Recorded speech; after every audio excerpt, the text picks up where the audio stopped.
میرے خیال میں علامہ اقبال مرحوم کا جو آخری دور تھا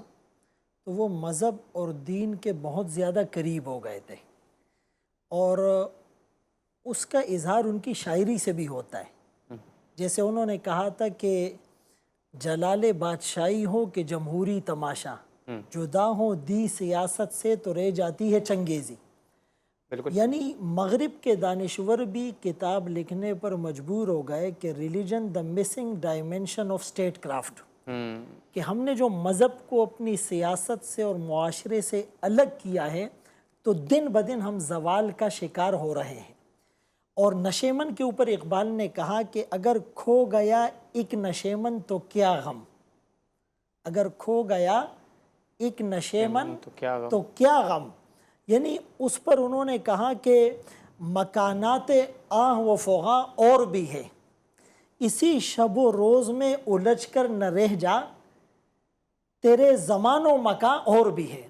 یعنی ایک مسلمان اور ایک کافر کے درمیان ایک ہیوج ڈسکریمنیشن یہ ہے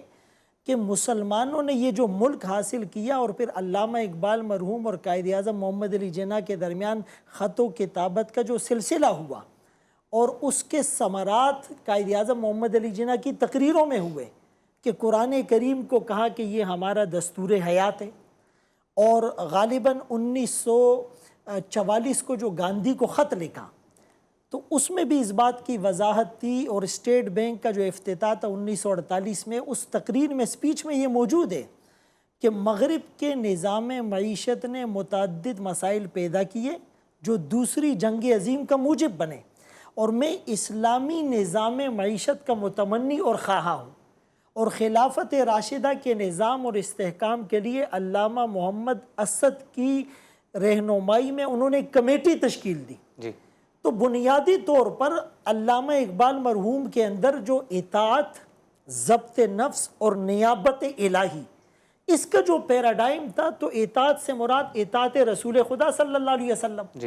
اور عشق رسول سے ان کی والہانہ وابستگی اور اٹیچمنٹ کا عالم یہ تھا کہ آپ نے اپنی شاعری میں رسول عربی، رسول ہاشمی، سرور عالم، شہنشاہ معظم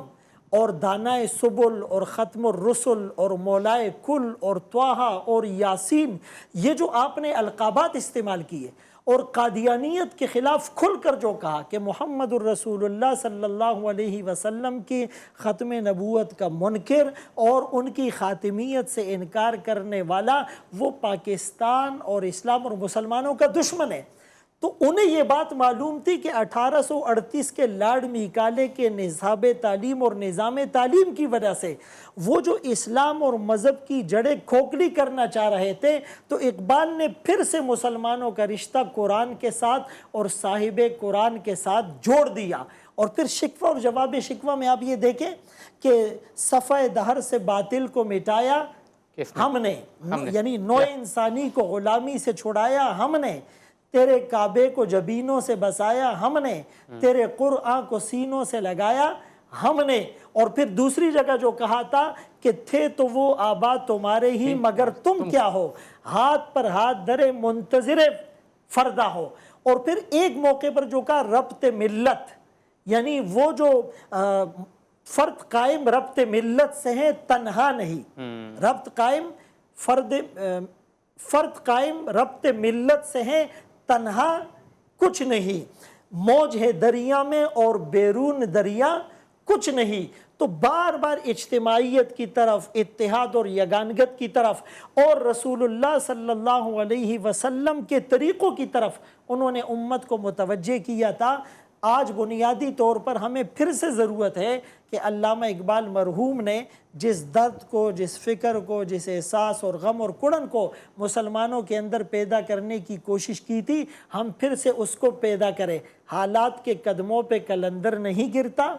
ٹوٹے جو ستارہ زمیں پر نہیں گرتا، گرتا ہے سمندر میں بڑے شوق سے دریا، لیکن کسی دریا میں سمندر نہیں گرتا۔ ہمارا کینوس بڑا ہو اور سب سے بڑا ہمارا مقصد جو ہے اور ہمارا جو ایم ہو وہ خلافت راشدہ کا نظام ہو۔ پاکستان اسلام کے نام پر بنا ہے، یہ نعرہ ساری دنیا نے سنا اور سنایا ہے کہ پاکستان کا مطلب کیا؟ لا الہ الا اللہ، پاکستان کا مقصد کیا؟ محمد الرسول اللہ۔ تو انشاءاللہ علامہ اقبال مرحوم کے اس